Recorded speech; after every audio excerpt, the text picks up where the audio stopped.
તો hello friends, અત્યારે અમે આવી ગયા છીએ આંબરડી સફારી પાર્કમાં. ત્યાંથી લીધી છે અમે આ માજા છોકરાઓ માટે. હેલો બચ્ચા પાર્ટી. તો દક્ષિત આવે છે, ફ્રૂટી લે છે. દક્ષિત વિડીયોને શું કરવાનું? લાઈક કરવાની. હવે આવશે હાર્દિક. હાર્દિક આગળ ફ્રૂટી પીએ. તને ભાવે હાર્દિક ફ્રૂટી? અરે વાહ. હવે આવશે ઉત્તમ.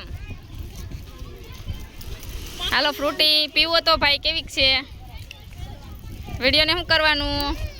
લાઈક કરવાનો, શેર કરવાનો, ચેનલને સબસ્ક્રાઈબ કરવાની. જો આ તો પીવા મળ્યા હોત જો. વાહ ભાઈ વાહ. આ છે સફારી પાર્ક. તમારા માટે નથી માજા ને, માજા લેવાની જ આગળ. કેમું લઈ લઈ આગળ. હાલો સફારી પાર્કમાં આવી ગયા છીએ. બધા જો વિડીયા ઉતારે છે, ફોટોગ્રાફી કરે છે. અહીંયા જો અજય છોકરાઓને સમજાવે છે. અને અહીંયા સરસ મજાનું ગાર્ડન છે. તમે લોકો એકવાર જરૂરથી મુલાકાત લેજો.